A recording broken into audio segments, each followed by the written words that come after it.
And like always, a pleasure meeting you and looking forward to your session. From here onwards, it's you talking about yourself, how heart, soul, spirituality connects with you, and get me in whenever you want to. So thank you, Andrea. Oh, thank you, Vikram, and thank you again for having me. You're so good. I suppose just to give a bit of background on myself for anybody who doesn't know me, I'm a mediator. I live in Ireland.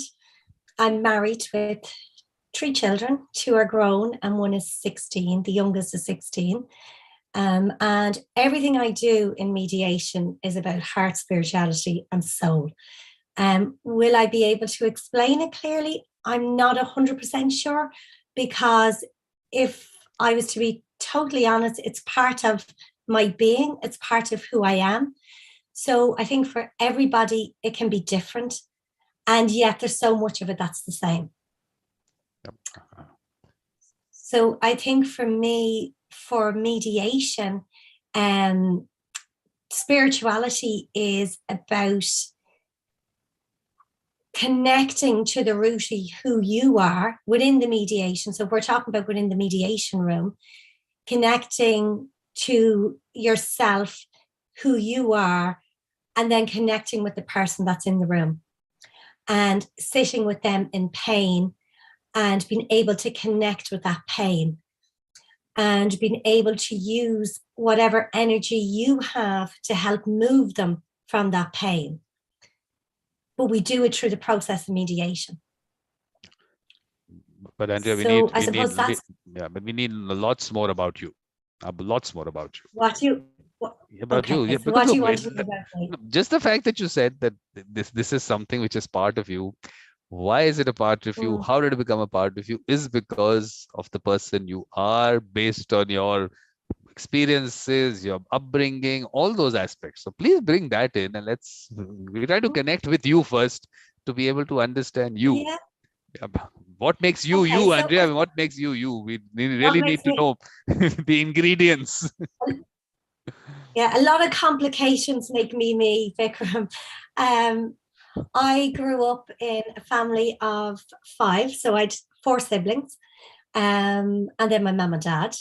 It was a very happy home. My dad had multiple sclerosis, so from a very early age, our environment was one that involved caring. It also involved suffering, because he did suffer quite a lot, because he's dead now 13 years. So he was 58 when he died. And so I suppose a lot of the medication that's out there for, bringing a sense of balance to people that suffer with multiple sclerosis wasn't around then. So he did suffer quite a lot in his life, but he suffered with such dignity, if that's even possible. But he always had a smile on his face.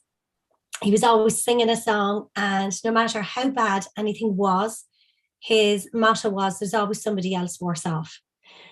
And he never spoke ill of anybody. I'm making him sound like a saint. He did have some things that used to drive me mad, in that he was very particular about things. If your job was, say, to do the dishes in the evening, you had to polish the kitchen sink.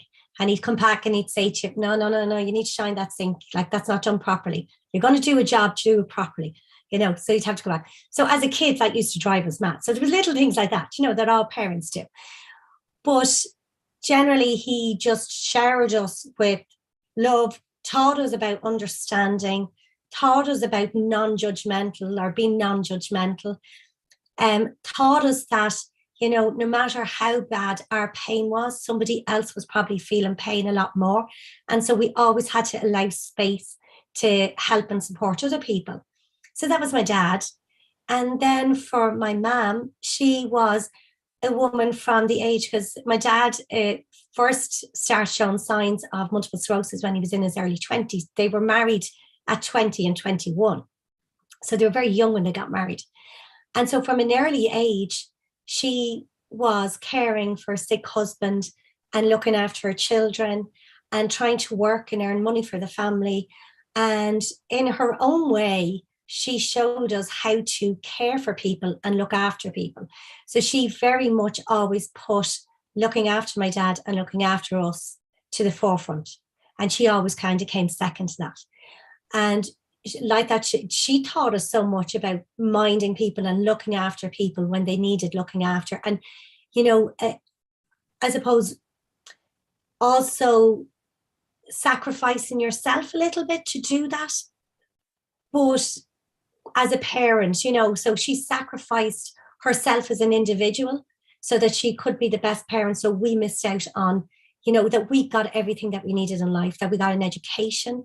We didn't want for anything. There was always food on the table. There was always, you know, we got to do stuff for our friends. You know, Santa Claus always came at Christmas time. And, you know, so really I was very lucky. So I grew up, that's the environment, my childhood environment. I have 3 brothers and I've 1 sister. So 1 brother's older than me. My sister's younger than me. And then the 2 last boys, they're twins. So when they were born, I was about 11 or 12. No, 11, I think. So my role was to help mind them. So I looked after them with my mom, outside school and things. So from a very early age, I became a type of carer and looking after. And that was part of how we grew up. We worked together as a team within the household.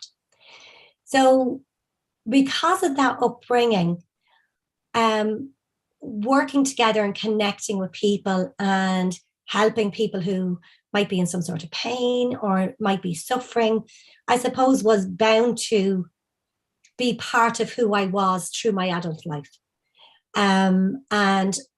But I didn't actually come to mediation until my children were nearly reared. So it was very strange. It was like as if, you know, I was waiting to gain all the experience of life and everything else. And I was able to use that and bring that in. And what that did when I started, you know, looking at mediation and learning about mediation and practicing mediation, I was able to understand in a much deeper level what all those experiences meant as I was growing up. Because now, when I was sitting in a room with somebody, I could understand what it was like to have sickness in your home. I could understand what it was like to, you know, be a carer in the home. I could understand what it was like to be a parent. I could understand what it was like to be a good parent. I could understand what it was like to be a parent who was struggling. And I could also understand what it was like to be a wife. I could understand what it was like to be a sister and a brother. So I had my own life experiences that I could use to connect with people or to try and understand how things were for them. So I think everything about your life as a mediator reflects in your mediation, reflects in how you see mediation, because you're using all those experiences and linking them or bridging them to the theory that you're learning, or the couples or the families that I come across, and I'm thinking, how is that the same for them? Would that be something like I felt? Would that be something? And even though it's their experience, and I'm very aware that their experience is different than mine, somewhere inside I have a place of connection for that. And that might be only the starting place, and then it'll build from that as I become to understand their situation. So I suppose that's how experience has brought me, or has developed me as a mediator and helped me understand my role as mediation. And because this is on spirituality and heart and soul and everything else, on a religious basis, I was brought up as a Roman Catholic. So it was very much that, you know, you went to Mass every Sunday, you took part in all the religious events. You said your prayers when you went to bed at night. You said, my grandparents, you couldn't sit down for a meal with them unless you said your prayers before your meal. You had to say your prayers after your meal. I went to Catholic schools, so there would have been, you know, prayers at the start of the day, prayers before lunch, prayers after lunch, and prayers at the end of the day. So it was very much, you know, prayer and religion was part of my daily life. As I grew up, and my own children would have been brought up as Roman Catholics, as I suppose my own mind broadened and developed and I started understanding the thing, I realized that religion was different to my spirituality, in that I think religion provides a framework for your spirituality to help lead you in a direction and keep on that. But I think sometimes within religious organizations, the egos of those organizations can sometimes interfere with what the spirituality is and the spiritual journey is. So in some ways, my spiritual journey has kind of moved slightly.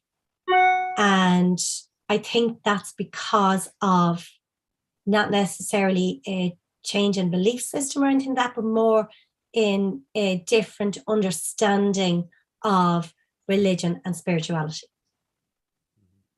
This is so important, and there's this special journey that you've had that makes you the special person that you have, so that you are. So I think that's why it's very important to get into that part. But I have tried to give a structure to this whole symposium. You don't have to follow it, but I was just saying that let's talk about it, heart, soul, spirituality, from the perspective of the dispute, the mediator, the parties, and the process. So if you want to do it that way, or otherwise take it as you want, please. Yeah. I suppose then if you look at it from the dispute end of it, every dispute or every conflict has an emotion behind it. So what is an emotion then? So an emotion is a feeling. Why do we feel things? We feel things because they have affected us in some way internally, or they have affected our identity, they have affected our needs, or they has affected our values in some way. And what is our identity and our values? Our identity and values is really the core of who we are. So when somebody is in conflict, whether it be in a workplace or be in a family situation, there's generally something very personal that has been attacked in some way. So as regards to dispute, I think the dispute is always something that has a spiritual and emotional level. And maybe some people, when they hear that, might think that's too deep. But when you go down and you kind of say, well, what is spirituality? Spirituality, I think, is soul. So it's your soul, which is the core of who you are. It's where you are totally honest with yourself. It's where, for me, the soul is where everything else is quiet and the thoughts stop and you're connected with exactly who you are meant to be, who you are, what you believe and what you value. And so your true identity and your soul. So what's good? So what's good about you? What's good? Now, I do think we do have a dark side sometimes to our souls, and we have to look at that. But I do think so. Spirituality is our soul, and it's also with that is our energy. So I think spirituality is a piece of our soul and energy as well. And I think energy is the connection that we all have together as a human race. So when we're in dispute with somebody, that connection is broken in some way, or there's an interference with that line that connects us together. So if spirituality is made up of our soul and our energy then is broken, well, then spirituality is part of disputes, is a breakup of that, because it's an element of what spirituality is when that energy is broken or that connection is broken. And as regards the heart then in dispute, for me, the heart is the place of love. I suppose the heart has always been the symbol of love, and in most cultures. So for me, the heart of who you are, when that's attacked in some way, you feel it in your heart, because we all want to be loved, we all want to feel loved, and we all want to give love. So when we're in conflict with each other, or there's a dispute going on, you either don't want to give love, you don't want to feel love, or, you feel that somebody is not giving you love. So very much the heart is part of dispute as well. So if I was, that's where I see spirituality and heart and soul when I'm talking about disputes. So I think the next part you went on to was parties. So if we were to look at that in relation to parties, if both parties are feeling that disconnection and both parties are feeling that conflict where the energy has broken down, and both parties are bringing their soul as part of who they are into that equation, and both feel their identity or their values have been, attacked or undermined in some way, well, then it's very much part of, of all those essence brought together. And as a mediator, I feel it's our role to help, I suppose, build that connection. Sorry, Vikram, I just have to take a drink of water. Please. Yes. People have to know that Andrea is not feeling too well. She's caught a cold. That's not her voice. Her voice is a little different. So, but yeah, of course, the passion that Andrea has for the subject, she's definitely, all these are minor things she's being able to, of course, fight over. So thank you, Andrea, for, of course, and if at any point of time it becomes uncomfortable, just let me know. We can take it easy after that.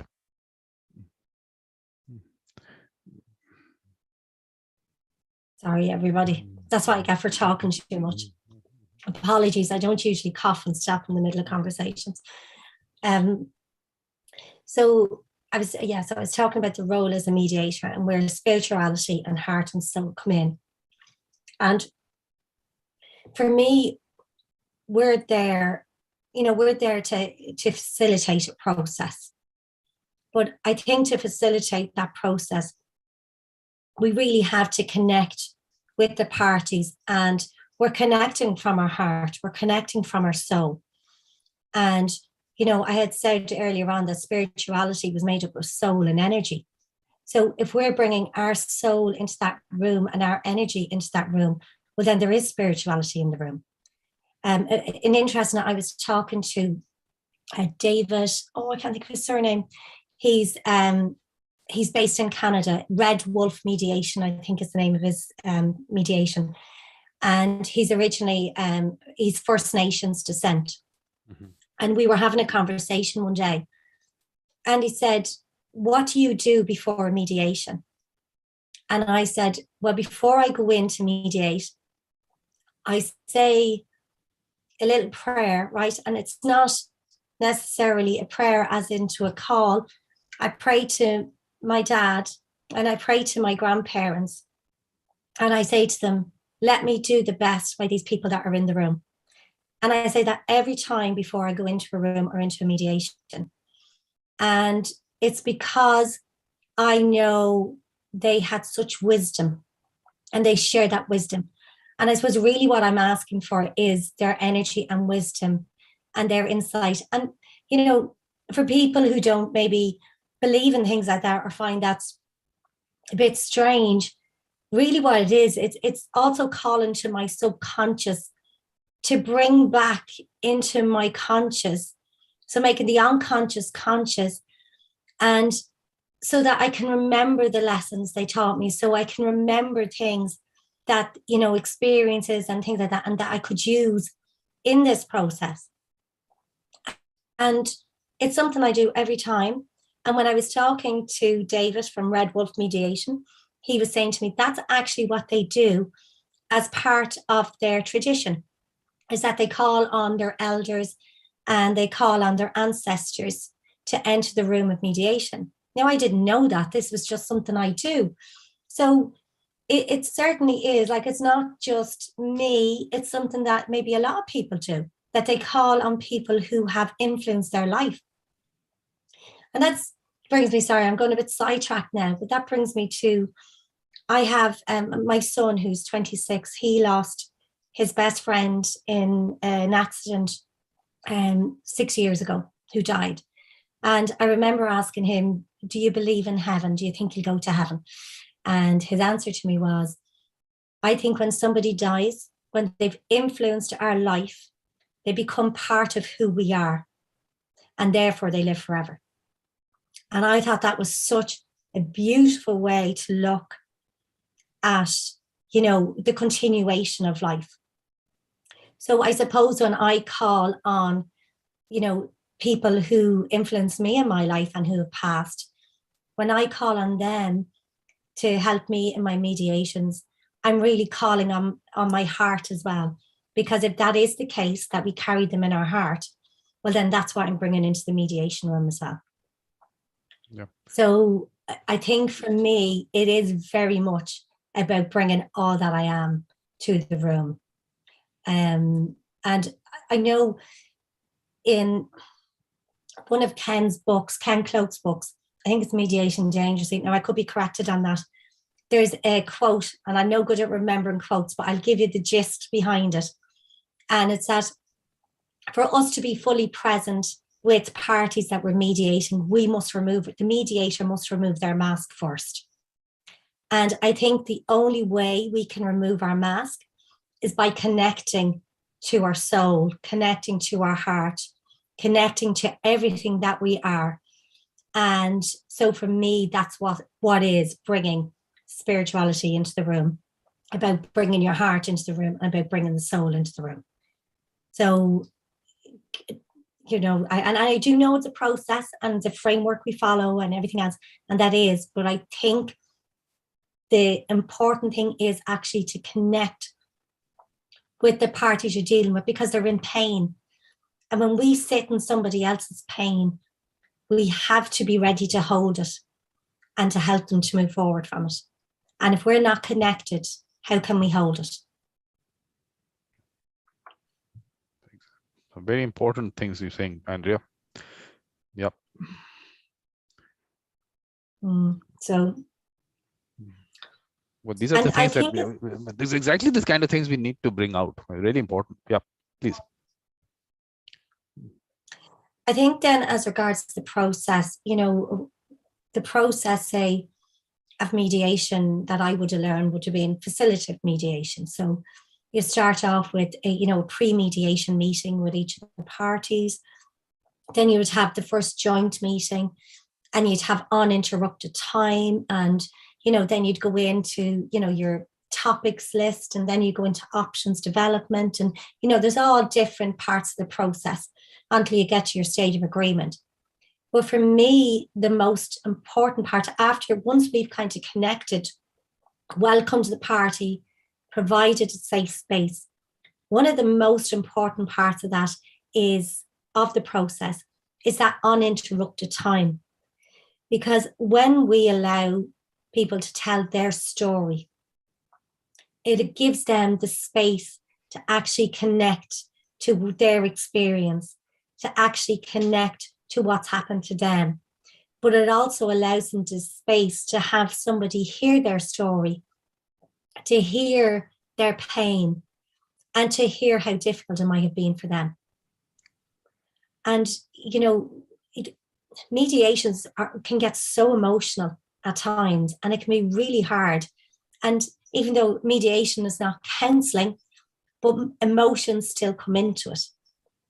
Because when we are truly listened to and we get an opportunity to tell our story, we go deeper and deeper, because maybe for the first time in a long time, somebody is willing to listen and will ask questions to understand what our needs are. And I suppose we also allow them, while we allow that space to tell their story and be heard and understood, we also give them an opportunity to really listen to the other person. Because we're not necessarily good listeners. You know, we're so busy in our lives. We might be on the phone, and, you know, I went into a bakery shop yesterday with my daughter. We had been at an appointment, and we went in for the bakery shop afterwards. And I was getting her, she wanted a coffee and she wanted some pastry. So when we went into this little bakery shop, it was absolutely gorgeous, real old style bakery shop. The woman behind the counter that was serving us, her little girl came running in. And her little girl was about 10 years of age. And she just got off the bus from school.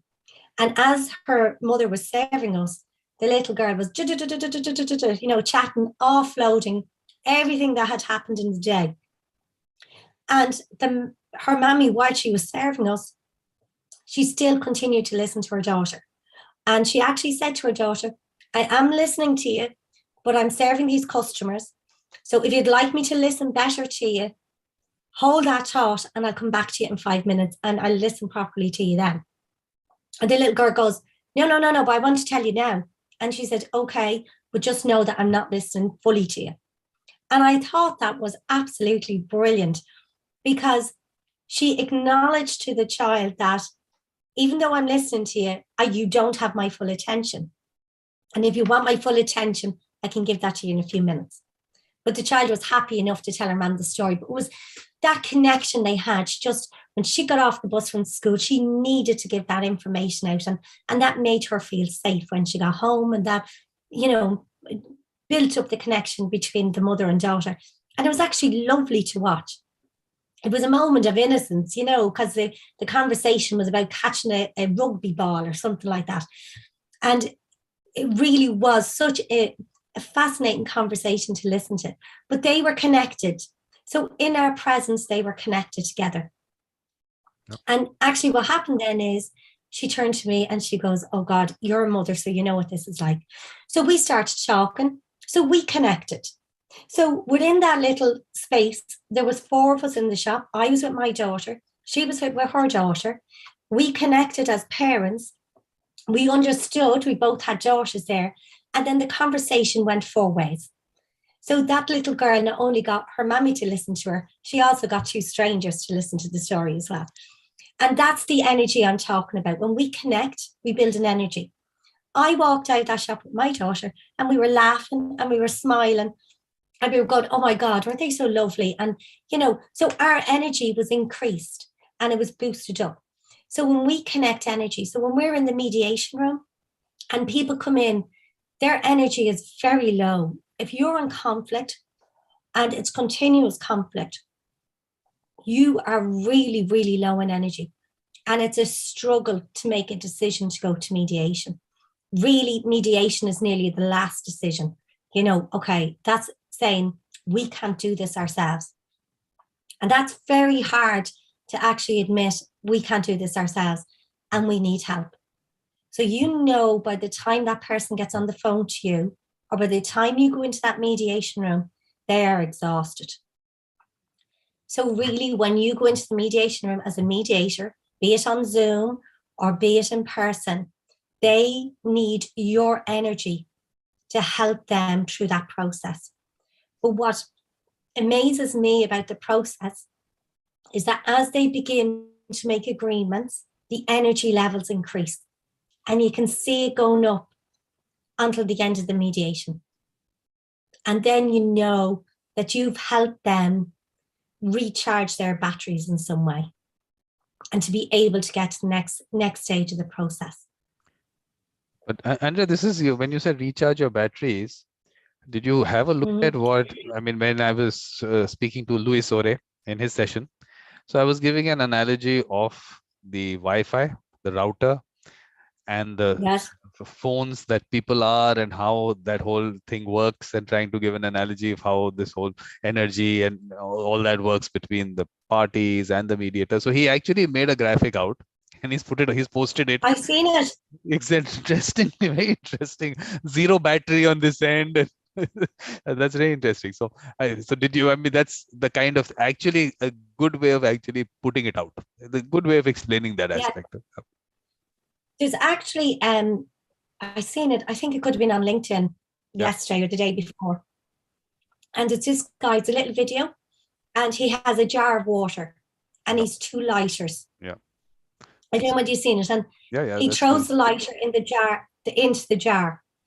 And each drop of water he pours in is the emotions. So it's, stress, loss, trauma, anxiety, fear, needs, and when he goes to turn on the lighter won't turn on, obviously, because water has got into it and everything has dampened the energy. But when he lights the two lighters, but the one that is lighting and brings it over to the one that's not lighting, that ignites the lighter that's not lighting.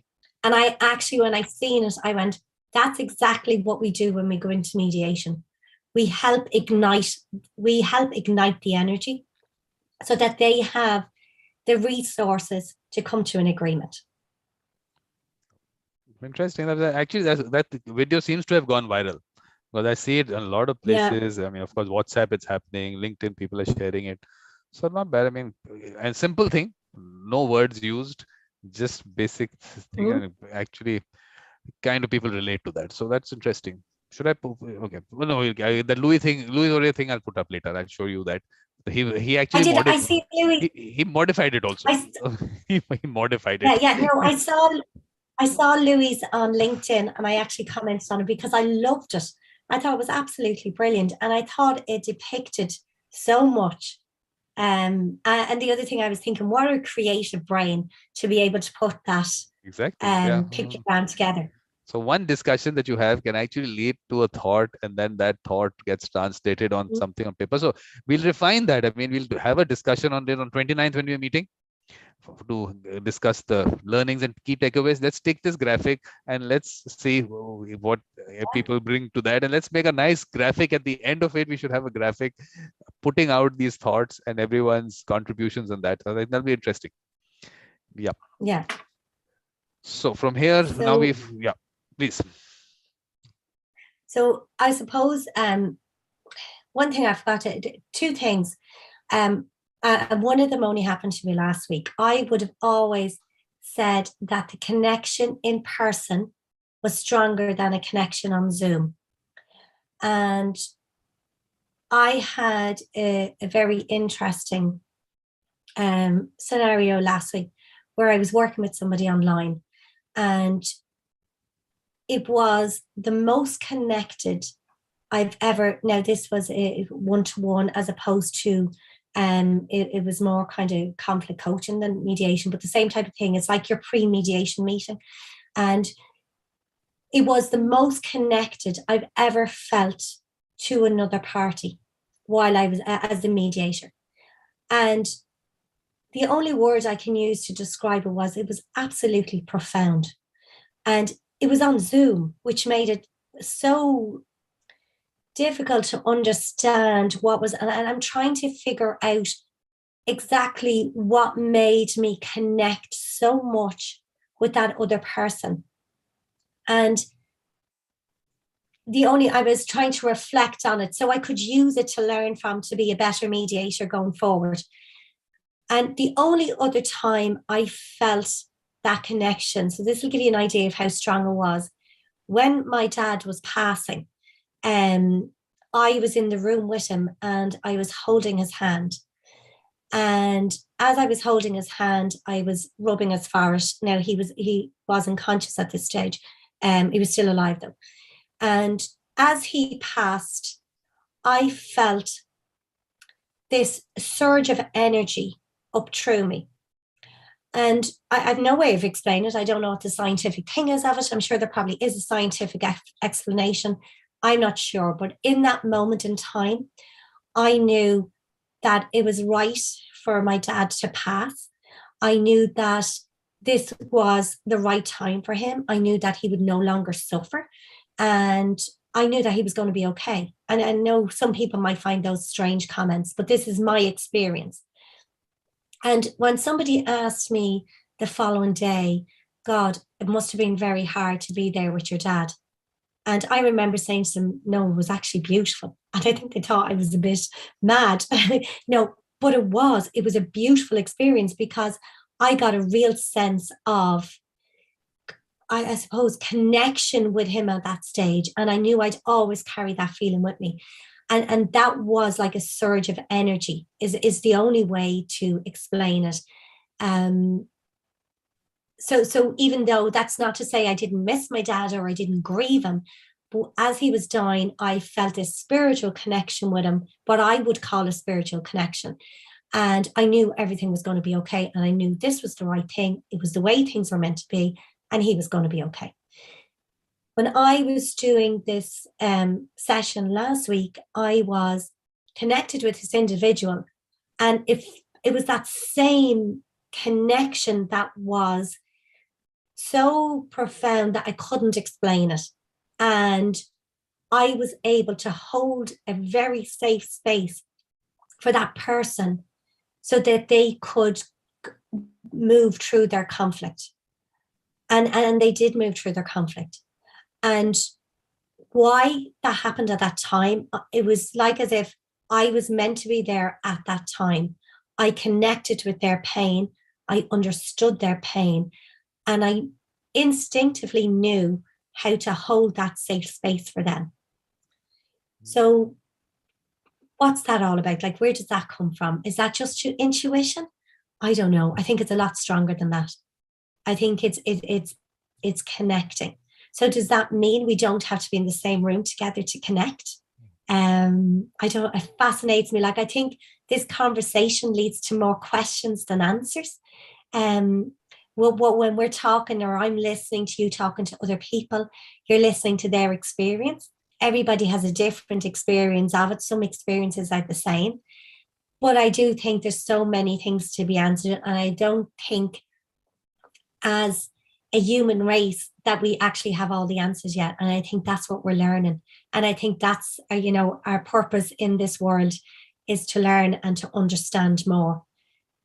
And I suppose that's what we're trying to do in mediation. We're trying to figure out how to build those connections, how we can look at each other as being not just individuals, but in somehow integrated.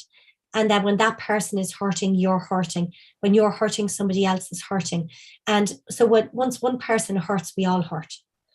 And so I do think we're all connected like that. So that's, I've probably gone off track as I always do. Perfect. You're always on track. You're always on track. That's very important. And I think main thing is we don't need any scientific explanation, because these are things to be experienced. We don't need names to it, or you give me like gravity has always been there. It's not that because Newton said this is gravity that suddenly gravity came in. It was always there. It's always going to be. So all these connections, soul connection, all these energy things that you're talking about, let words come to it when they come to it.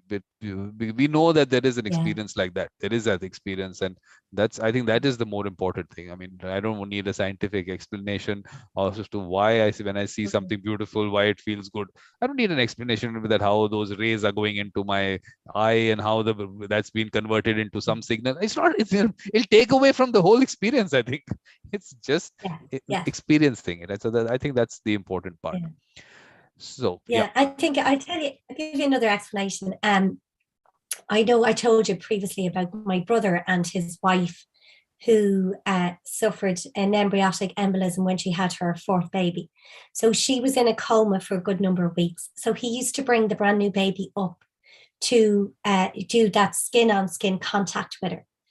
And we were talking a few weeks ago, and he was explaining that when the baby lay on her chest, and she was in a coma at the time, that their heartbeats regulated together, and as she, that their breath was in sync, and I just find that is the connection, and we can have that connection with nearly anybody if we allow them in close enough. Which is what Ken spoke about. Ken spoke about this in his keynote. And there's a fear, I think, sometimes we fear allowing people in to connect. We have a fear of being hurt, and we have a fear of, of people not accepting who we truly are. I think we're all a little bit afraid of who we truly are. I think as you get older, the fear goes by, where you get to a stage in your life where you don't really mind as much what anybody thinks, so when you're younger, you're always worried about, how people would view you, how they would judge you. But as you get older, I think you can let a lot of those judgments kind of go, and you can allow a lot more people connect with you. because you're not afraid of the rejection. Absolutely. That's exactly what's happened with the evolution of a mediator. I realized it has to be people 70 plus, because that's when they want to, and they do talk about everything. But a little bit off track, let me tell you that this bakery thing that you were talking about, and the mother-daughter thing. Yes. From that, I just thought about this, that of course I started that series, Mediator Lifestyles. Let's do one thing where Andrea takes us through her village and maybe just maybe meet these people, interesting people, or whatever, however you want to do it. But I think when you need to start doing it with the people that come on the show, let's look at their life otherwise. Not only everything is not the mediation, there is them in that space, and then how that space, what that means to them, something like that. What do you think, Andrea? Yeah, I think yeah, I'd have to think about Vikram, because you have to consider then, are the other people happy with being part of your story? While you're happy to share your story, are the people that are in your story happy for you to share their story? So I'm also, and that comes with having gone through, 3 sets of teenage years at this stage. And you understand then, as your children get older, that their sense of privacy is very important to them, and so is everybody else's. So while I might be happy to talk about my day-to-day stuff and what I'm doing, maybe they wouldn't be happy to. So yeah, I'd have to check in with them. Yeah, don't have to bring them in. If they don't want to bring in, it's not, the idea is not to bring people in because, I mean, if they don't want to, not a problem, but I'm just saying, just the space that you are in. I mean, it must be so beautiful, your village and everything. So just to do that only. We don't have to have, if people don't want to be part of it, we don't have to have the people. It's just the space that you are in. That's by itself could be interesting. Because that first one I did with Christina, was the idea was, of course, it was her. She, should have taken us to the beach, but she could not on that day. So she was sitting in a garden and just talking about herself and her orange tree in the background, her paintings there. So just like that, I mean, just connecting with the person more than what you see on the screen. Maybe it's something there.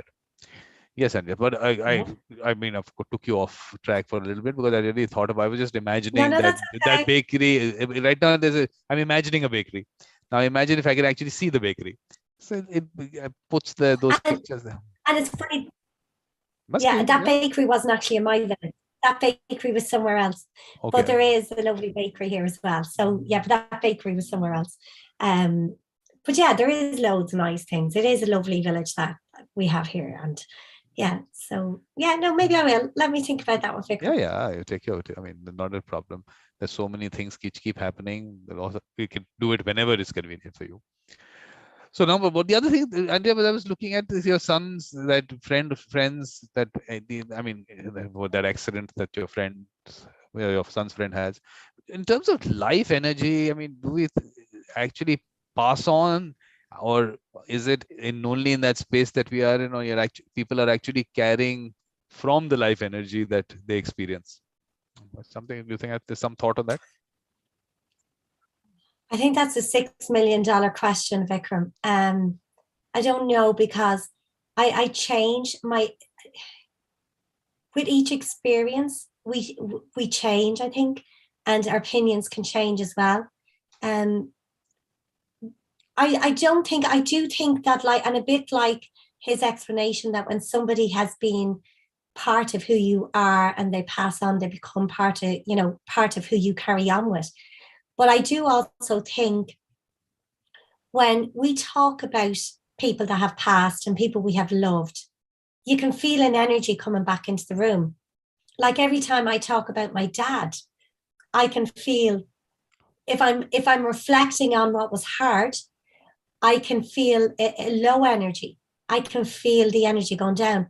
If I talk about what I learned from him, and I'd always say he was my greatest teacher, if I could, when I talk about that, when I talk about, how great of a man I thought he was, and how I experienced him as a father, my energy lifts, and my posture lifts, so that's his life energy, even though he's not here, because I'm still carrying part of who he is. So that energy is there. And the experience I had with my dad when he was dying, that was energy. That was that actually was even more than energy. That was like a force. That was, I actually don't have the words to explain it, Vikram. It was a pure, so I suppose the best way I can explain it, for a few moments in time, we were one. I didn't feel separated. I felt like I was one with him in that moment. And so what does that mean? I'm not 100% sure. For me, it was giving me a certain amount of messages. But for me to explain it, in that moment in time, we had become one. So our energy is transferable. I think our energy also lives on, but maybe lives on. It's like as if it's a light switch. And when somebody passes, you can call that energy into being. So if you need that energy, or you need to recall that energy, you turn on that light switch by going back to a memory or calling onto them, and then that energy comes to you. So it's like when I go into mediation, before I always go into mediation, I just take a breath and I say, Dad, and I call my grandparents Nanny and Granddad. So I'd say, Dad, Nanny and Granddad, let me do the best I can by these people I'm working with, be that family or a couple or whatever else. And I just take a moment, take a breath in, and then it's like as if you have a force that goes into the mediation room with you. So you have that, you were talking about force earlier on. So you can call on that energy. So is that energy there all the time? I think the energy is there all the time if we call on it. I think if we specifically bring a memory into place, that energy comes back. So if we want it there all the time, we just need to call on it all the time. Connect to it. So I think that's our choice. So if that, so I think, does that life energy stay with us? I think it does if we wanted to. I think it's our choice.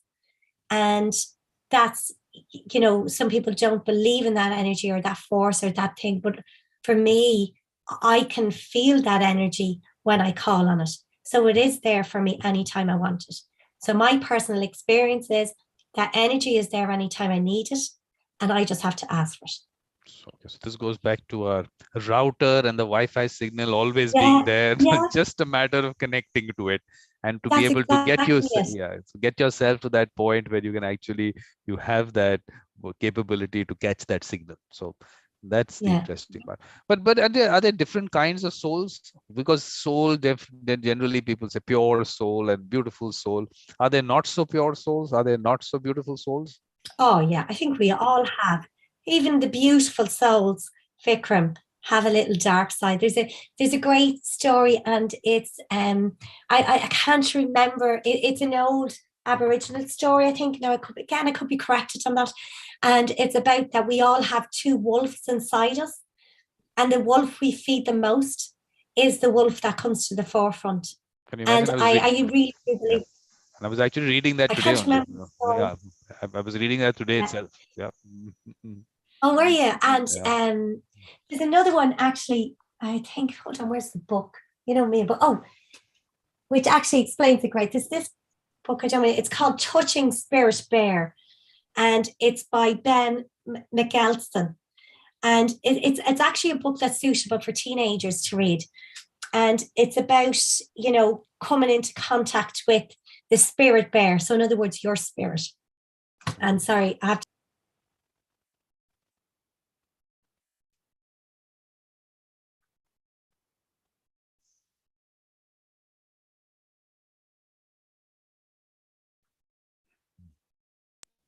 Sorry, apologies. I should apologize to putting you through all this, but your thoughts were very important, so we had to do this. So. Oh no, it's an important conversation. But no, I do think that it's what we feed. I think if we feed the dark spirit or the dark soul, sorry, excuse me, that's what will come to the forefront. When we feed the beautiful soul, as you said, that's what comes to the forefront. And you know what? Sometimes tired, and we're too tired to feed the good one. And sometimes, the other one will rear its head. And that's okay, because we're human. We're not, that we're on a learning journey and an experience. And it's okay to get it wrong sometimes. And it's okay not to be good all the time. But when we do, I suppose, slip up, or we do make a mistake, that we're actually okay to say, no, I did make a mistake. That was wrong. I'm sorry. And actually, I'm going to do better. So I think that's how we feed the beautiful soul, is that we recognize that we can't be perfect all the time. And that sometimes, some people in this world are truly saintly and are absolutely amazing people. But for me, as a mere individual who gets it wrong sometimes, I'm okay with saying that I'm still feeding that soul, the good bear, I suppose, or the wolf. Sorry, the good wolf and the bad wolf. I'm still feeding that good wolf, and I continue doing that.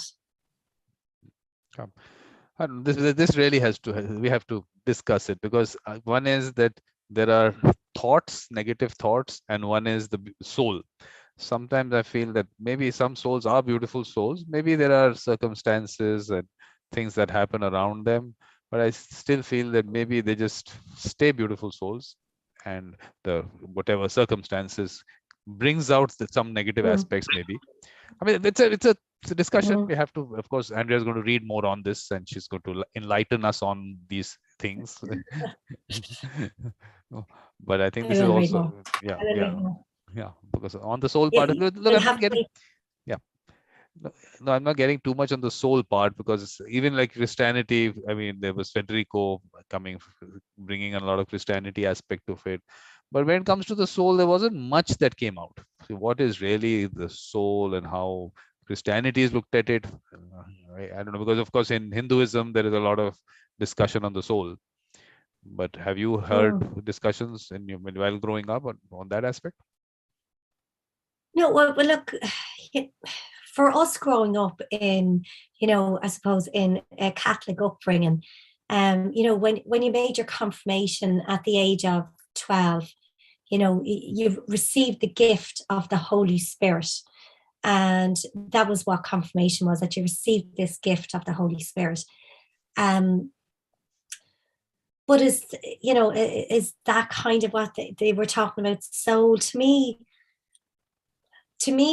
the soul is, as I said earlier on to you, like, it's spirituality is your soul and the energy that comes with that. So how do you separate the soul and the energy? And if you separate the energy, does the soul still exist? So is the soul and the energy make up the spirituality? And so will one work without the other? It's like the two, if we're talking about batteries and energy, is one the plus and one the minus. And in order to get a connection, we have to have both of them, one at plus and one at minus. So I'm not sure. For me, the soul is, I think I said it already, is the heart of who, it's the true us. It's our values, it's our identity. It's who, whenever everything else is quiet, it's what we are. So if we didn't have our bodily form, so if we didn't have what we appear as humans, legs, arms, whatever, it's what's inside us other than what makes us human, physically human. Yeah. So. Well, that's what they talk about in Hinduism. The body is just a vessel for the soul. So that also, of course, there are. Yeah, so that's the same thing. So, yeah. So that would be the same way I think. I really do think that it is everything we are when we're not physically human. So our soul is what passes from life to death. So our soul passes from life into death. So when I spoke about that experience with my dad, to me, that was the passing of his soul. Yeah, interesting. So at this stage, what I will do, Andrea, is I will ask you to give your, I keep saying, concluding remarks. And I always have to say with Yes. it that these things don't have a conclusion. These are, of course, discussions that we will keep having. And of course, Andrea does a lot of reading, so she's going to read a lot and get us all that information, because some of us don't read. so you're going to do that. So in whatever, I mean, however you want to, again, just connecting all the dots and everything, how would you like to conclude? I think for me, the conclusion is spirituality, heart and soul, there will never be a definitive definition, because I think everybody's definition of spirituality, heart and soul, is based on their life experiences, their beliefs, their values, and everything else. So I think to try and define it, I think that's what religion did. It tried to define what those things were, and it tried to put them into boxes and structures and everything else. And when we do that, what happens is ego gets in the way, and then it becomes to you're right and I'm wrong and this, that, and the other. Where I think for me, spirituality, soul, and heart doesn't have a definition. It's how we see it. It's non-judgmental. It's how we connect with each other. It's actually what makes us the same. It's, even though our religions might be different, spirituality is always the same in some way, even though there's no definitive definition. So for, as a global race and human race, we're struggling with diversity and accepting of other religions, accepting of, the different colors of our skin, accepting different abilities and everything else. But when you take all that away, if we're looking at spirituality, heart and soul, that doesn't have any of those confines. Those confines are gone. So that's the place we need to go to connect from being an individual to being interconnected together, and to learn and understand that every time something happens, we're like it's a domino effect, and one has an effect on the other person. So to round it up, it's very personal, and yet it's what connects us. It's powerful, and it has, sorry, Vikram, now I'm just trying to think the best way to put it. It's powerful, but it's also a way of being. I think it's our way of being. And I have, I think about it. It's something that I think we will always all think about and try to figure out. And I think that's the purpose. I think that's our purpose. That's what we're trying to figure out. And by learning and connecting and accepting of each other, that we're moving up, that learning curve is going up and up, and the acceptance is going up and up. And everyone is at their different stages of evolution on that. So, these are experiences. You have to experience it. I think that's the important thing. So I think that kind of brings it, and that connectedness you're saying. Hi, Agit. Hi, how are you? Hi, Agit, how are you? Agit, you met Andrea? Have you met her? Have you met each other? No. Okay. No, it's our first time to meet. Lovely to meet you. Andrea is in Ireland, and Hagit is in Israel. And of course, she's been on Mediator experiences, so you can, of course, listen to her. I YouTube you. I go on to YouTube, have a listen. Yeah. So what I'll do is, Andrea, I'll cut the live stream here, and then we'll start Hagit's session. You can obviously, if you want to stay, that's your wish. So thank you very much. Thank you, Vikram, and thank you for inviting me. And also, apologies again about the cough. No, perfectly all right. And thank you for doing this, even though you had the cough. So that's really nice. And it's always a pleasure speaking to you, listening to you. So I'll see you again on 29th, definitely. Yep. Yes, you'll see me on the 29th. Yeah, right. I'll put it in my diary. Yes, that's great. I've sent you a calendar invite also. So you have that in your calendar if you have accepted it. Okay. Okay. So thanks a lot. So I'll